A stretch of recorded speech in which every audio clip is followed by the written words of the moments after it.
It is that time of year when everyone tries to pick who are the top 25 teams to start the season in women's college basketball. Even though there is high anticipation and way too many questions out there that we can count that have not yet been answered. So yes, we are going to do exactly that today as well, right here on Locked On Women's Basketball.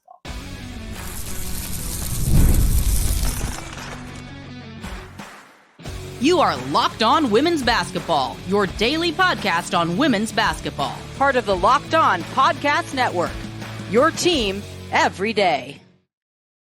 Hello, friends. It is Monday, October 14th, 2024. Fall is here. Sports are crazy everywhere.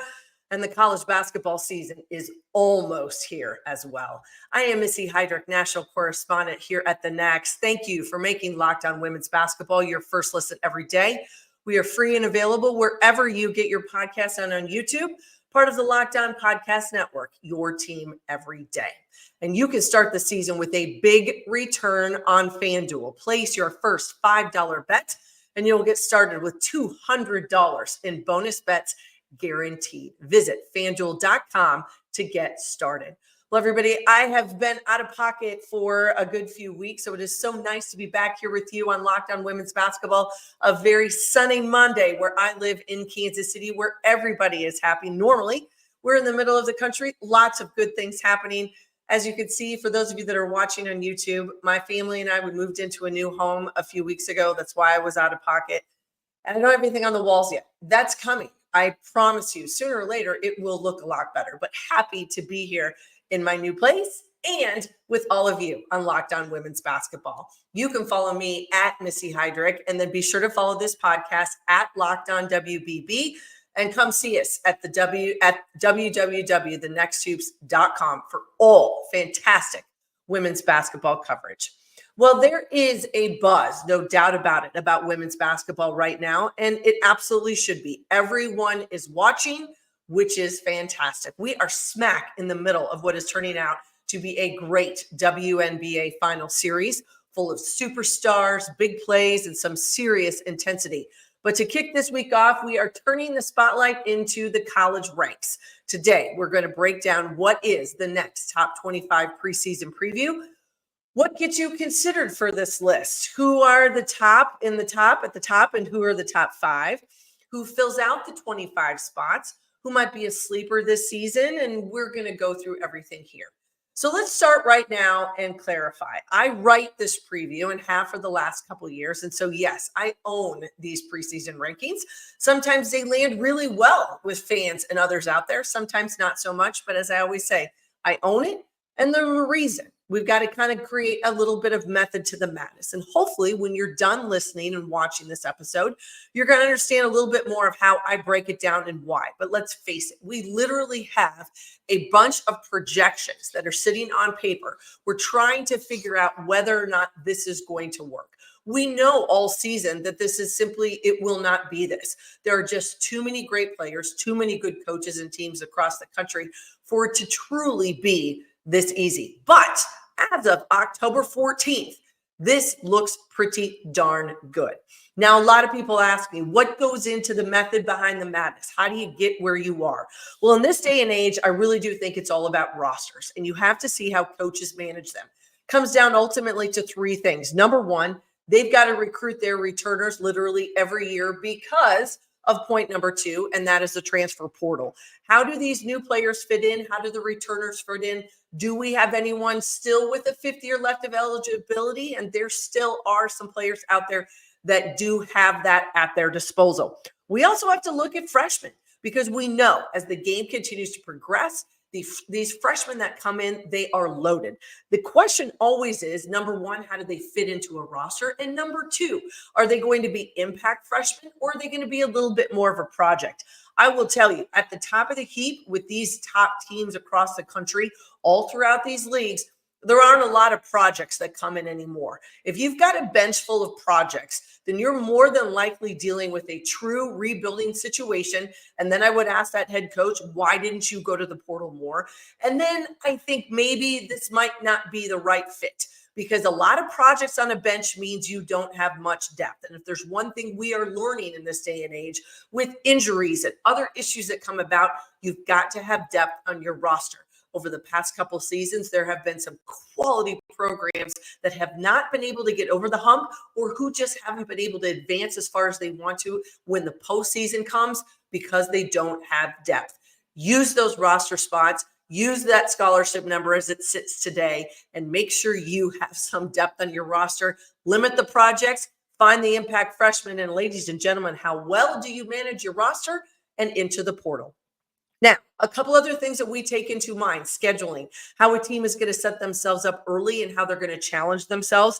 And we use the eye test. How do they stack them? What comes back? What does it look like? And you're going to hear a lot about the eye test, because that's how NCAA selection committee, how they like to evaluate teams. But let's get started. We're going to run in through 1 through 5. I have a very simple motto here. We've used it over the last couple seasons. If you want to be the best, you've got to beat the best. Well, that means that the team that won the national championship a year ago, they absolutely come in as the number 1 in our top 25 preseason poll. It's not difficult to be able to anoint that number 1 ranking to South Carolina. They went 38-0 a year ago. Just a handful of teams that have been able to have undefeated seasons, and they are on the cusp of just a handful of programs who could be looking at back-to-back national championships. Now, they returned so much of what drove them to that season a year ago with their backcourt, and players like Raven Johnson, Tiana Paopao, Bree Hall, all back. Chloe Kitts, who I think might be one of the most consistent players in the game. Think about what she did in the national championship with a double-double. Also, a couple of young players who came in and made impacts. The question for South Carolina always is going to be their postgame. They don't have Camila Cardoso in the middle anymore. She is in the WNBA. But if there is one thing we know about Dawn Staley, is she is going to get her team to play the way that they want. A year ago, she was calling it, quote unquote, a daycare. Young kids trying to figure out who they were. Let's think about a sophomore sensation now, Malaysia Falawi. She came in as a freshman a year ago in a fantastic freshman class, but now a sophomore. She's got a chance to really set the tone. She is the leading scorer coming back for this team at just 12 points a game. Think about that consistency. When your leading scorer that's coming back this season is just under 12 a game, but yet you absolutely have the potential to go and win another national championship, hard to count South Carolina out of the ball game. Number 2 for me is UConn. We have to know whether or not the injury bug, as we said, can stay on the outside of the borders of the state of Connecticut. And can this team stay healthy? When you've got players like Paige Beckers and you've got Azzi Fudd hopefully being back soon for the Huskies, that's going to be the difference maker, I think. One of the best backcourts in the nation. They're going to need help. Young players, Virginia Oriema got a lot of minutes a season ago. That can only be a bonus this year. But what they do now without Aaliyah Edwards in the middle, that's going to be the big question. They need help in the front court, but with the backcourt, that is where it lands. UConn, for me, comes in at number 2. Can Fudd stay healthy, and when will she be available? That is a question mark, but we've got to give the nod to the Huskies. In at number 3 is USC, and this is going to be an exciting season for the Trojans. The first year in the Big Ten, and they have what I think could be the very best player in the women's game this season, and that is just a sophomore in Juju Watkins. She was fantastic a year ago, putting this team on her back, elevating the level of USC women's basketball. But Lindsay Gottlieb, I think, understood there has to be more around her. There were times last year she could only do so much, and she's always going to draw a double, triple team. Teams are going to scheme to stop Juju Watkins. Not many had very good luck. However, they went to the portal and they went big. You make a splash and you get some of high-level transfers, one of them coming from Stanford, a fellow former Pac-12 team, and Kiki Iriafen, the 6'3" forward. She lands also along Italia Van Olifen, a versatile guard who started every game a year ago at Oregon State, who was in the Final Four. She averaged just under 11 points a game. They also have the number 1 recruiting class in the country, 3 top 30 players. Impact freshmen, no doubt about it. But look for Watkins to have another fantastic season, and she's going to have help around her. I think peaking in April is where you're going to see this team looking, but they are also going to be chasing a first ever Big Ten title. In at number 4 is a team that's also headed to a new league, and that is Texas. As they say in the SEC, it just means more. Well, the question now, does Texas have the more? They get Rory Harmon back to pair up with Madison Booker, who was the co-Big 12 Player of the Year last season, also the Freshman of the Year in that league. With Rory Harmon coming back, I think it will allow Vic Schaefer to move Booker back to that maybe more natural 2 spot where she was at the beginning of the season with Rory Harmon in the lineup. She had to take over the majority of the point guard duties, but did an outstanding job as a freshman. A lot of returners and some new faces for Texas as well. You know they are going to play tough defense. That's why they've got Taylor Jones, Aaliyah Moore in the post. Shea Holly comes back, who I saw, she was an Iron Woman, averaged almost 38 minutes a game in Big 12 play a year ago. That is the type of depth that you have to have because they play fast and they play hard defensively. This way will get a big boost from a very good recruiting class. And Texas is going to be looking to really make a splash in the first season in the SEC. In at number 5 for me is UCLA, another Big Ten team, but they are on the new side of the Big Ten. Both of these teams, USC, UCLA, a lot of spotlights and bright lights are going to be in Los Angeles this season. And I really do think that this UCLA squad has it. They return the likes of Kiki Rice, Lauren Betts inside. They do not have Charisma Osborne anymore out front. That is big shoes to fill. But Corey Close did what most coaches across the country did as well. She went to the portal, knew there was a great talent. There were role players in there, and that's what they needed to do. They found size in Jania Barker, who comes from Texas A&M, where she made 27 starts as a sophomore a year ago. They also added Charlize Legler-Walker, who comes from Washington State. She missed part of last season with an injury. Will she be healthy? That will be key. And Tamia Gardner, who I think is an incredibly versatile player at 6'3". She comes from Oregon State again. Experience in the Final Four. That's what UCLA wants to do. They themselves, like USC and others, they want to get over the hump and they want to get themselves to the Final Four this season. Will they have it? It's going to be some fantastic matchups that we will see in the Big Ten. All right, when we come back, we're going to walk through 6 to 15. What stands out? What names do you need to remember? Who are some of the players to keep on your radar? But first, a message from our friends at FanDuel. Hey, NFL fans, you can start the season with a big return on FanDuel, America's #1 sportsbook. So when you get a hunch in the middle of a game, you can check out the latest stats, view live play-by-play, and so much more on the same page where you place your bets. You could start with $200 in bonus bets guaranteed when you place your first $5 bet. I went and checked out some numbers for everybody that's out there. If you're a Monday Night Football fan, it's Buffalo. They are -1.5 over the Jets, and that game is at New York. Also today, Major League Baseball, you've got the NLCS, where the Mets are +1.5 at LA today. And then the night game, that is Cleveland. That would be the Guardians at the Yankees. Cleveland +1.5 in that one for the ACLS. And don't forget Wednesday, the WNBA will be back on everyone's radar, and that is the Liberty. They are -3 at the Lynx on Wednesday. The over-under for that game, 160. I don't know about that. It's going to be high scoring. I might take the over on that one. It's FanDuel.com where you can get $200 in bonus bets guaranteed when you place your first $5 bet.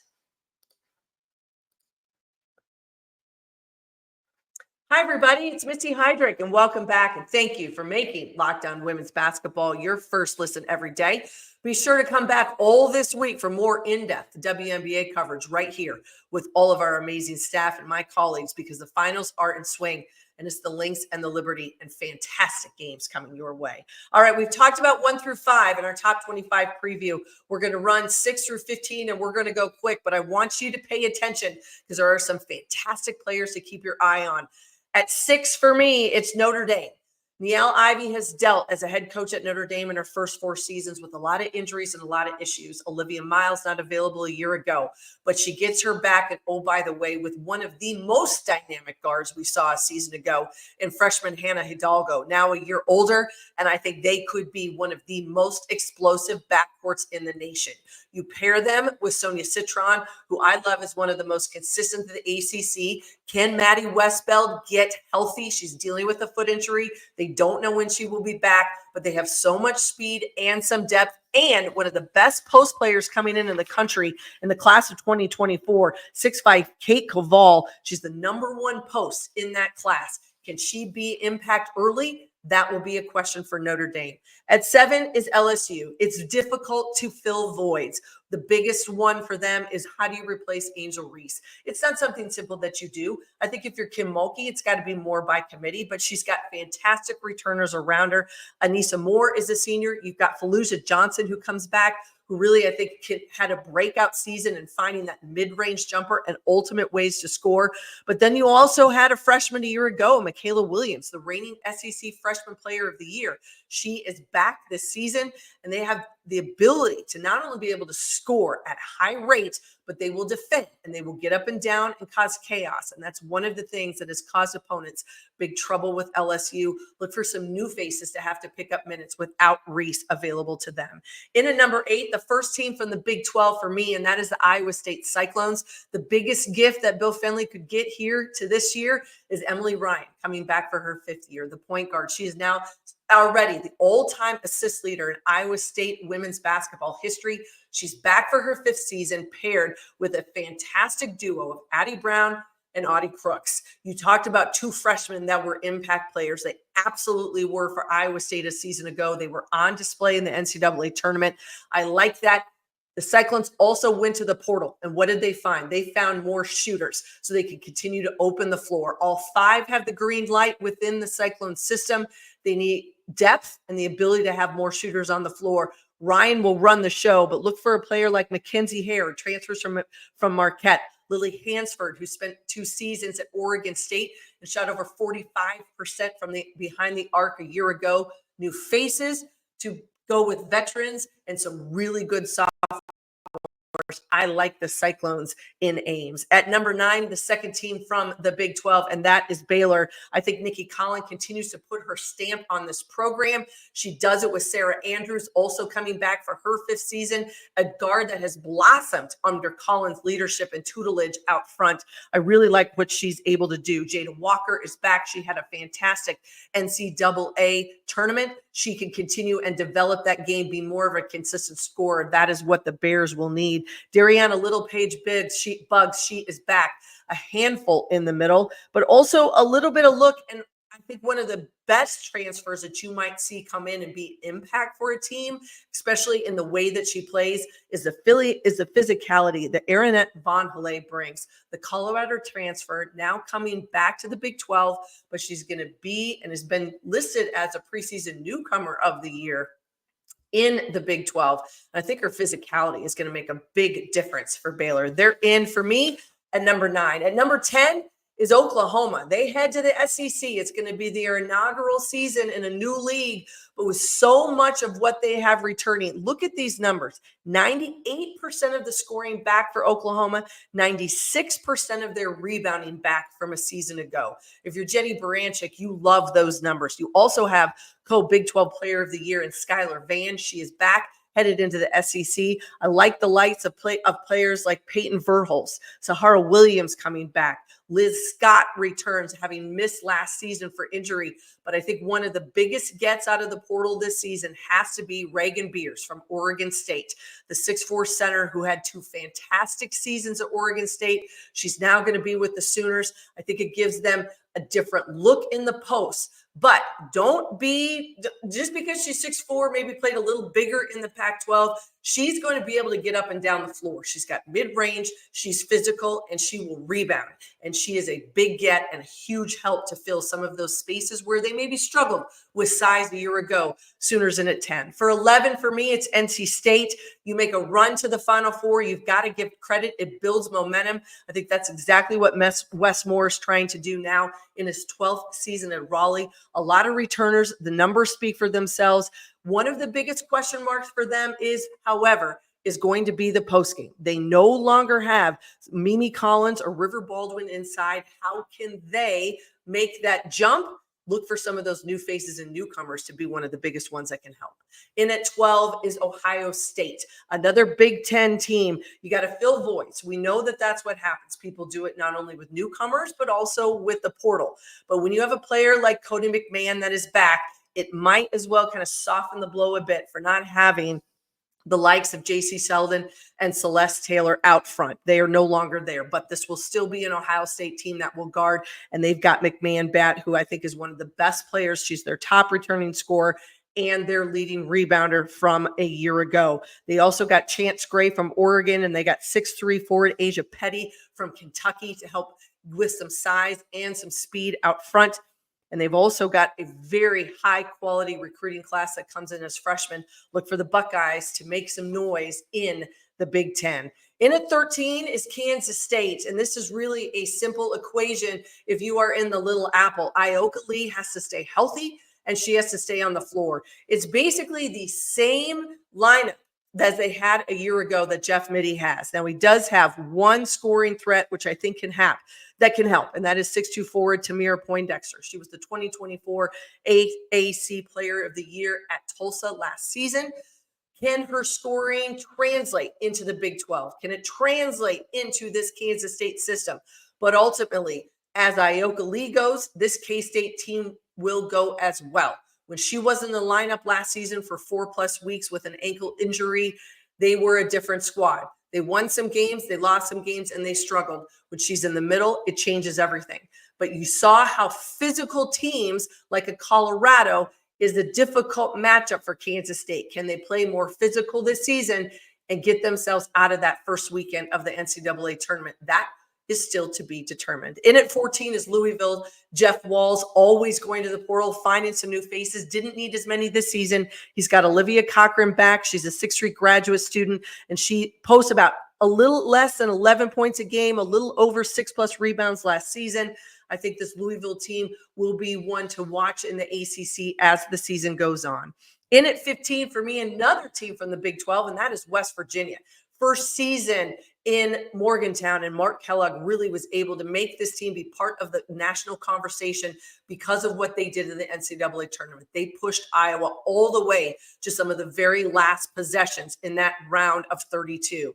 The biggest thing for West Virginia is their front court, and it starts with J.J. Quinterly, one of the most dynamic guards in the Big 12 and that you'll see all season long across the country. But you also have to like junior Jordan Harrison. She made an immediate impact last year as a sophomore, following Kellogg from Stephen F. Austin. They've got depth in the post, some quality returners, a couple new faces, and I think this West Virginia team will be right up there when the season ends at the top of the Big 12 standings. All right, when we come back, we're going to run through the rest of them. We're going to talk a little bit more about who rounds out our top 25. Why are they in? And maybe not others, but these are the ones that we like. We'll be right back.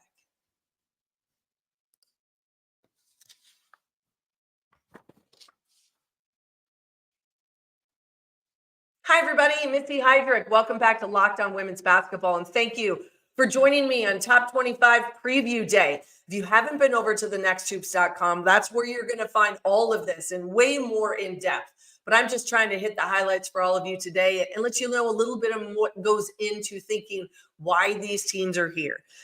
Now, number 16, we've been through 1 through 15. We started with South Carolina. To be the best, you got to beat the best. And that, for me, is the Gamecocks. In at 16, as we round out the top 20, and that is the Duke Blue Devils. So young a year ago. Can Kara Lawson get this team to mature as they move forward? I think there's a real possibility for this group to finish in that upper echelon of the ACC, to be able to be more consistent. As you get older, you got to learn that consistency, and some of these players can do that. I like 5'11" junior Reagan Richardson. They returns as the top scorer in Durham, just shy of 12.5 points a game. She's got to lead this offense, which has over 80% of its production back, a lot back. But then you've got to fill in some of those spaces. No more Kennedy Brown in the middle. She graduates, but then they've got to look to some younger players like sophomores Delaney Thomas and Jordan Wood. They've got to log some more minutes. You've also got a 5-star sophomore transfer in Riley Nelson. She should be available this season. She suffered an ACL injury last January during her year at Maryland. She's now at Duke, should be available. They do, however, have a great recruiting class, but were dealt a blow because Ariana Robinson, a top 20 player, is out for the season with injury. They will not have her services. What does that do for Duke? Well, they've got to mesh younger players with some of these returners who got a lot of minutes a year ago. Can that experience be the catalyst? We wait and see. Number 17, speaking of Maryland, are the Terrapins. The portal seems to move super fast when you're in College Park. And Brenda Fries does a great job of knowing what goes out and what she needs to have come back in through the transfer portal. Done a great job being able to take and know that you can build around an all Big Ten selection in Cheyenne Sellers. The 6'2" guard averaged over 15 plus points a game a year ago. She also dished out over 5.5 assists per season. And with only 50% of this team scoring, they had to go find some others, but she really did that with surrounding Sellers with some players and some size. Like 6'2" guard Sailor Poffenberger. She comes from Arkansas. We talk about a ball handler from VCU. 6'2" forward Christina Dulce had 18 double-figure rebounding games last season and was the co-Big East Defensive Player of the Year at Villanova. I think some of this with the top 20 recruiting class for Maryland to win some games early and often in the Big Ten. At number 18 is North Carolina. Deja Kelly is gone. She is not back in Chapel Hill. She went to Oregon through the transfer portal, but Lexi Donarski and Alyssa used to be are back for their final seasons and using those fifth year. I think those two will be the key and the catalyst. They needed some size around them. North Carolina is always going to challenge themselves with their schedule. They will do that early. And I am very excited to see 6'4" redshirt freshman Sierra Toomey. She is healthy. She did not play a season ago, missed because of an injury she had been nursing from high school. I think she could be one of those new impact players as a redshirt freshman. Number 19 is Nebraska, another Big Ten team. They lose all Big Ten guard Jazz Shelley out front, but they've got Alexis Markowski in the middle, and I love her game. It is all-out effort each and every possession, and she averages almost a double-double a season ago, 15.7 points a game, just over 10 boards, and that paired with a couple of freshmen who really came in and made an impact. Now sophomores, Natalie Potts, who's the reigning Big Ten Freshman of the Year, and then also Logan Nisley, who I thought was a great scoring. They have a great scoring duo in that backcourt for Amy Williams, the head coach of Nebraska. I like what the Cornhuskers can do, and they can make some noise in the Big Ten as well. Another Big Ten team is in at 20, and that is Indiana.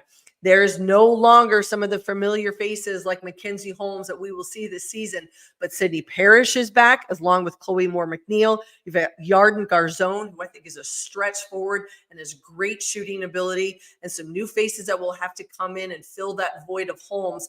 But know that Terry Morin and what she has done with her program, they're going to defend, they're going to work, and they will surprise some people just because I think people are overlooking them a little bit. I'm not. I like the Hoosiers. I think they deserve to be in this top 25. In at 21 for me is Creighton. It's all about consistency. If you want to win, you've got to have players that stay with you and part of that program. That's exactly what Jim Flannery has had at Creighton. He has, in this season, 4 of 5 starters return from a season ago. They've been to 3 consecutive NCAA tournaments, and it just so happens to be their top 4 returners on the stat sheet as well. That starts with senior Lauren Jensen, posted almost 17 plus a game a year ago to become an all Big East first team selection. You take the likes of players like Morgan Malley, who is back, and a couple others as well, like Molly Mogensen. I like the deep threats. I like their ability to shoot the 3, but they will defend. They're going to challenge themselves. Oh, by the way, they were knocked out of the NCAA tournament by UCLA, a rematch with them on December 20th. In at number 22, one of the new faces in the Big 12, and that is Utah. No more Elisa Pili, one of the best post players that Utah has ever had and that the Pac-12 saw in many, many years. But yet they have some returners that come back and the ability to shoot the basketball. Also some impact transfers that I think can really do what Lynn Roberts wants to be able to do. They're going to defend, they're going to rebound, and they have the capacity to score the basketball. Makes them difficult to guard, especially in the Big 12. New league, new opportunity. I like what the Utes can do this season. At number 23 is Alabama, another SEC team, very quietly continuing to have back-to-back NCAA appearances and really just become consistent in the SEC standings. That's one of the things you like to see about a team. Christy Curry has now kind of put her stamp on this program, and she's done it with players like Sarah Ashley Barker. She is the top returning scorer at 16.8 points a game for the Crimson Tide. I like their ability to get up and down the floor. They can shoot, they can score, they're going to defend. You run into buzzsaws night in, night out in the SEC, but somehow or another, this team continues to get back up off the mat. And as we said, back-to-back NCAA tournament appearances, I look for the Crimson Tide to be right back in the tournament and making some noise again this season. In at 24 is Mississippi. You go to Oxford, there's going to be some familiar faces as well, but yet some new ones. And the talent level continues to rise. They were 24-9 a year ago, won 12 games in the SEC. And it's a mix of returners that are coming back. One of the big gets is the return of guard KK Deans. She went out last season early with a knee injury. She will be back. And I think that is the type of veteran leadership that the Rebels will need out front. Players like Kennedy Todd Williams returns, Carissa Richardson as well. And you've got Madison Scott, the 6'2" graduate student, their top returning scorer. All of that veteran leadership, it goes a long way, especially in a league like the SEC. Now, in at number 25 for me is one of the best mid-major programs I think that sometimes gets overlooked. It's in the Midwest and it's South Dakota State. I've had the chance to see the Jackrabbits play a lot over the last couple years. The thing that is scaring folks in the Summit League and probably a lot of the teams that are on their non-conference schedule is this is a stacked, full, and healthy roster right now for the Jackrabbits. Not only do they get the Summit League Player of the Year back, who is just now a junior, in Brooklyn Meyer, one of the best guards in the Midwest, is being known and is being recognized as one of the best mid-major players in the country. And Paige Meyer, and I'll let you know they are not related, but they do play incredibly well together. A great backcourt, frontcourt duo. But also the likes of Callie Thiessen is back, Haley Timmer, both back from season-ending injuries a year ago, did not even see the floor last season. They get them back. Also, keep your eye on 6'2" senior Mesa Byam. She had a breakout year as a junior and really gives them depth on the inside. I like South Dakota. They have challenged themselves in their non-con with some great matchups, setting themselves up to see if they can't have yet another undefeated season in the Summit League. 2 back-to-back undefeated seasons in the Summit League for the Jackrabbits. I like them at number 25. All right, folks, I told you, it is not a science. It really is about projections. It's what we look at on paper to see who returns, who comes back, how coaches have been able to manage the portal, what they have done. But ultimately, the beauty of it is it gets decided on the floor as these players come out and they assert themselves and we see who makes the great plays, who plays well together, what that impact freshman looks like, who is a transfer that nobody was talking about that all of a sudden comes onto the scene and makes a name for themselves. That will happen. We know we've gone from Power 5 to Power 4. We are watching the travel go all over the country from coast to coast, and it is a headache and a nightmare for a lot of people, especially in these basketball offices, having to manage that. But what it all comes down to is, can you have your team peaking at the right time? And we know there are going to be surprises. There will be some disappointment. Some of these teams will not have the season that they had hoped. Right now, it feels as though they have the talent, that they've got the pieces of the puzzle. Can they put the puzzle together? That is the ultimate question. These coaches have a lot ahead of them. These players have a lot ahead of them. These last few weeks of practice before the regular season tips off, this is the crunch time. And then they're all going to be looking for that first weekend of college basketball. And when we get there, it's going to be fantastic. Thank you for joining me today right here on Locked On Women's Basketball. And make sure you come back and see us all throughout the course of the week. And you can find me at Missy Heidrick on X, formerly known as Twitter. You can find all of my amazing colleagues as well. Follow this podcast at Locked On WBB, and then go see everybody at www.thenexthoops.com. It's where you'll find this top 25 with a lot more information in it than we could go over today. But I do appreciate you listening and watching, and hope you have a little bit more insight into who to keep an eye on as we think about the upcoming college basketball season. Many more previews to come. We'll talk about so many other leagues and so many other teams over the course of the next few weeks as well, right here on Locked On Women's Basketball. Thank you for making Locked On Women's Basketball your first listen today. For your second listen, find Locked On Fantasy Basketball. Become a fantasy basketball expert and get the edge over your league mates with daily tips from Josh Lloyd. Find Locked On Fantasy Basketball on YouTube or wherever you listen to your podcasts. Thank you, everybody, for listening and watching today. Have a fantastic Monday. Come back all week.